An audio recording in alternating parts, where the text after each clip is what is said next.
Welcome to Inner Circle. I'm joined here with Kevin Dahlstrom. I'm Mike Brown, and this show is dedicated to answering one big question, which is what makes a great life? This is something Kevin and I have spent at least the last decade trying to get to a real answer. And for me, the fundamental basis is truth seeking, is being a truth seeker. I've always considered myself a truth seeker, and that is what I think, Kevin, drew us together initially. Some of those early conversations as we were, diving in together, is I recognize that quality in you. And so I want to unpack that today, and especially in the context of how that translates to a great life. So what does a truth seeker mean to you? How does that manifest in your life? And we'll go from there. Yeah, I love this topic, and you're 100% right. It is, I think, the thing that initially connected us. Like, we started talking, and we had, things went deep very, very fast. And when things go deep, I think it usually is because you're in search of some fundamental truths. You like to think big thoughts, talk about big ideas. And I think it's important to point out right off the bat that two people who are seeking truth don't need to agree on everything. You and I don't agree on everything. And in fact, quick story, we were driving back from a little weekend away just an hour ago. And my wife asked me, I told her I was going to record some podcasts today with Mike. She said, well, what's the topics? And I said, oh, one of them's on truth seeking. She said, oh, that's going to be interesting because I know you guys don't agree on everything. I was like, what's great though is, like, we don't agree on everything, but we do agree on seeking truth. And that doesn't mean we find the truth all the time or find the same truth.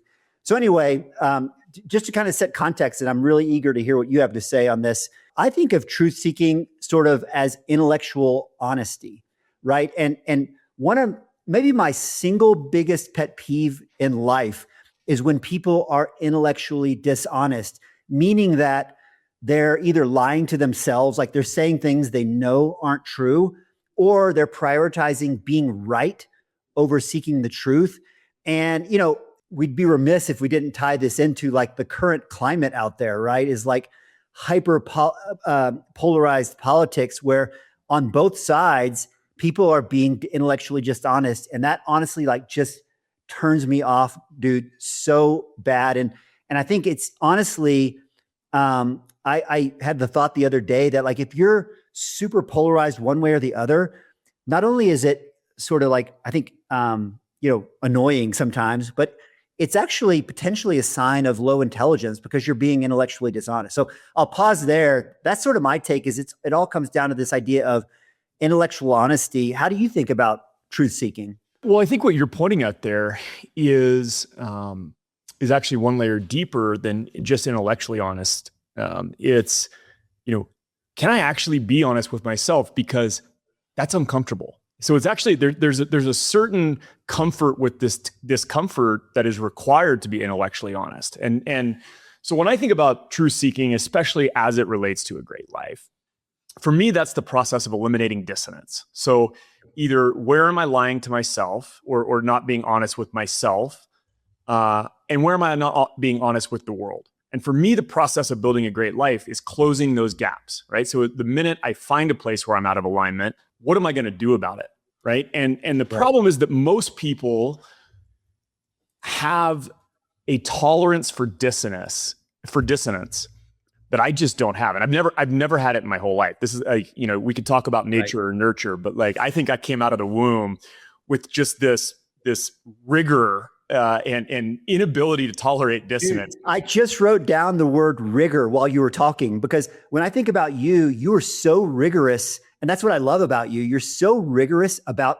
seeking truth. And to me, that's extremely attractive. It takes me to a lot of uncomfortable places, especially 100%. Facing uncomfortable truths about myself, right? Yeah. But I would rather know, because I know when I know the thing that I don't want to know, now I can go do something about it, right? And that's how those gaps close. And that's why, for me, this is such an important step in building a great life. You can't build a great life if you're not being honest with yourself and with the world. Yeah. And also, I think as with, rigor in some ways, it's so funny that I wrote down that one word while you were talking. Rigor in some ways almost like it connotates inflexibility, but that's not what you're talking about, because you were the one who planted the idea in my head, which I think is key to seeking truth, of holding two opposing ideas at the same time. The truth is rarely black or white, right? And two things can be true at once that seemingly are in conflict. And that one sort of mental switch has been hugely liberating for me, because I used to have these mental battles about like, I have to figure out the right answer. There's one right answer. It's the truth. But the truth is, there are multiple truths. Now, I'm not one of those people who believes like everybody chooses their truth. There is absolute truth. There are things that are right and wrong, but it's also true that things aren't so black and white. And you can recognize and hold two truths simultaneously. And I'll give you a real and raw sort of vulnerable example of this right now. I speak about my story often in my writing, on stage. I'm writing about it in my book. And that means I talk about my family of origin. And that has proven to be uncomfortable for my parents, my siblings. They would much rather I not talk about that. And this is where these two truths come. Like I am dedicated to sharing my story vulnerably so that others can see themselves in that story and learn things about them, right? Like I'm not doing this in a gratuitous way and in an attention-seeking way. I'd rather not talk about it too. It'd be much more comfortable. But man, I feel a moral obligation almost to put this out because it's shaped who I am. It's shaped my beliefs. And again, my goal here is to help other people. And my family's not totally on board with that, right? I can't quit my work. That's a non-negotiable for me. I am deeply dedicated to the craft, and I'm going to continue doing what I'm doing. And I don't want to hurt my family. I don't want to, have them feeling like I'm dishonoring our family story or anything like that. That's not a solvable thing, right? There's no black or white. They have merit to what they're saying. Hey, we wish you wouldn't talk about this. There's merit to what I'm doing with my work. And that's a paradox that I have to hold, and I have to figure out how to walk that line, right? But when I talk about dissonance, I could go into and be self-righteous and be like, what I'm doing is more important than your feelings. What I'm doing is not more important than their feelings. Both of those have to coexist, and I have to find a way to manage both of those things with integrity. Man, that hits home for me, dude, because what comes to mind, and I think a lot of people who are listening to this will connect with this, is, one of the central struggles of my life has been my relationship with my father. And for years and years and years, I just chose to ignore it because I couldn't reconcile the fact that on one hand, my father was this amazing, incredibly intelligent person who gave me these incredible gifts, some of which I inherited, some of which I observed. But at the same time, in many ways, he was an absolutely awful father. He made some terrible decisions. He spent a big chunk of his life in prison, which is something I've talked and written about before.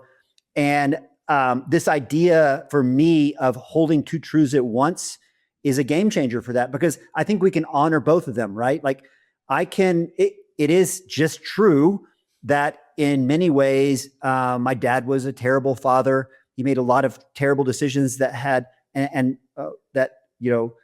consequences for our family that continue to this day. And at the same time, in a certain way, he was an amazing one-of-a-kind individual. And both are true. Yeah. It really helps me to recognize, I think this idea that, truth is nuanced, and, people are complicated, situations are complicated, and, you can hold two truths at the same time. Yeah. Well, and this, on my side, I actually had an objectively great childhood. I always knew I was safe. I always knew I was loved. My parents were amazing, hardworking people, right? And you don't get out of childhood. You don't get out of raising kids alive, right? Like there's things that are going to imprint on your kids, and a lot of that shaped my relationship to money. And I think what's hard is like that doesn't take away from the fact that I had a really great childhood. Look, I've sat in a lot of therapy circles, a lot of coaching groups in my time, and like I got dealt a great hand, and there was still pain throughout my childhood because we all have pain. Pain is a universal human experience. And for me, normalizing that fact, saying I had an amazing family and there was still pain around money in my family at one point, like that's totally okay. But again, it all comes back to like, I have almost a compulsion to speak that truth and show people that it's okay to honor and hold your parents with great respect and talk about the things that weren't easy. Yeah. Maybe we can close and I'm going to talk for a bit so you'll have a little bit of time to formulate your answer to this. I'm just getting warmed up. I don't know. I don't know if we're ready. All right. Well, what I was going to say is I want to pivot this into things that our listeners can do to become truth seekers themselves. And I think what's really interesting is you and I had very different journeys, and yet we arrived at like probably 95% of the same conclusions. And I'll be specific. I'd say I have never done therapy. I've never read the books, but what I have done is spent 20,000 hours in nature processing. I'm a big processor. And I feel like I got there the hard way, which is the way I have to do everything for some reason.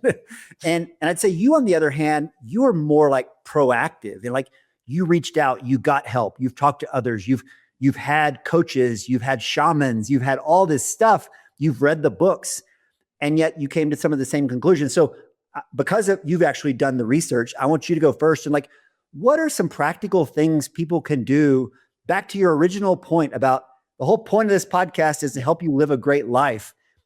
Truth seeking is foundational to that. What does Mike Brown recommend in terms of how to be a truth seeker? Yeah.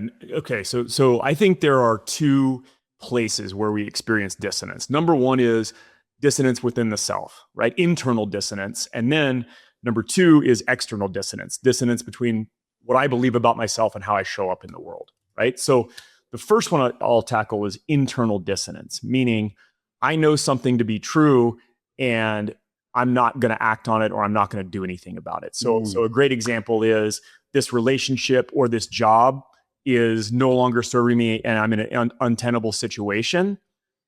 And yet most of us have a really hard time actually then doing something about it. So we will either put our head down and pretend like that's not the case. I did that for 16 years in a marriage that wasn't working. I just said, yeah, this isn't really working for me, but I'm okay. Like I'm good. Well, that was a huge gap of dissonance and really maybe the foundational place where I truly stepped into this process and said, okay, this is not okay with me. We've got to do something different here, right? So number one is admitting to yourself and then taking a step to close that gap. And by the way, you and I have talked about that before. That step could have been terminating the relationship. It could have been taking steps to heal it. What's not okay is leaving the gap, right? Correct. And that's it. Yeah. So it's this process of closing gaps. I actually came to the table with my ex-wife with both solutions. I said, hey, let's either burn this down and start over and build something meaningful and go to therapy and do the work, or let's high five and be great co-parents. Like, whichever one of those you are up for, right? But we can't do this anymore. Right.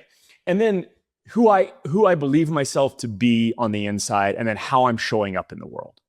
Right. And so many of us have a view or have an opinion or even have truth internally that we don't necessarily communicate to others or we don't show up in congruence. Right. And so the process for me of becoming a truth seeker is, first of all, where am I lying to myself?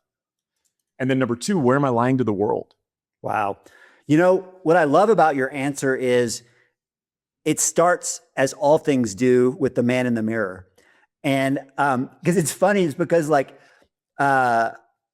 you see people like, you and I spend a lot of time on X, and people always have a hot take on the political topic du jour, and yet their own lives have incredible dissonance. They're criticizing the government or the Democrats or the Republicans or whatever, and there's so much dissonance in their life. And I find like in everything, step one is always to go into the bathroom, look yourself in the mirror and say, am I being honest with myself?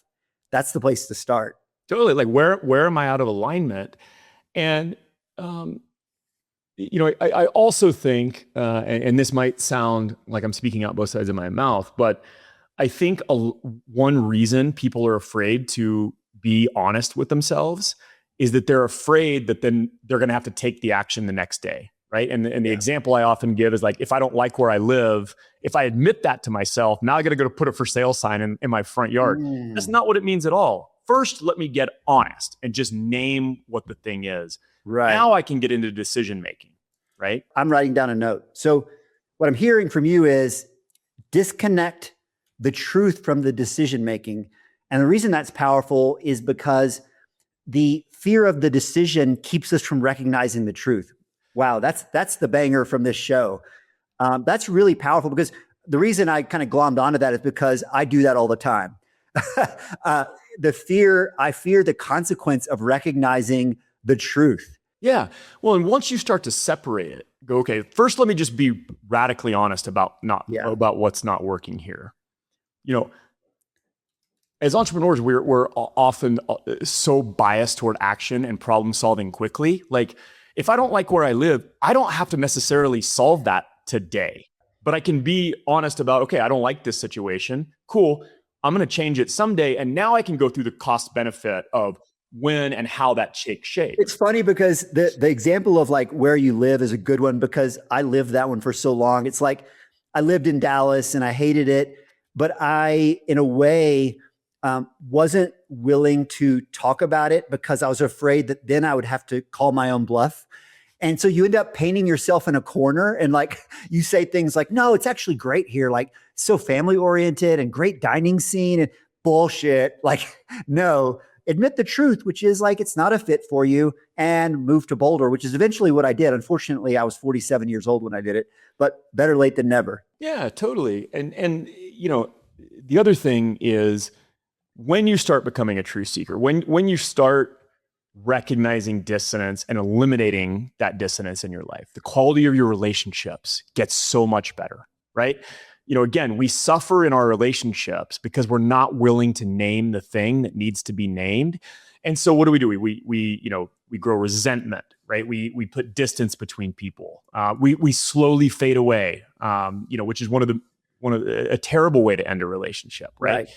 Let's name the thing that's creating the dissonance between us, and then we can work on solving it. And by the way, it may not be solvable, like some of the situations we talked about before, but we're not living in the dark. Let's bring it into the light. I'm going to highlight that one too, because that one also rings, true and close to home for me.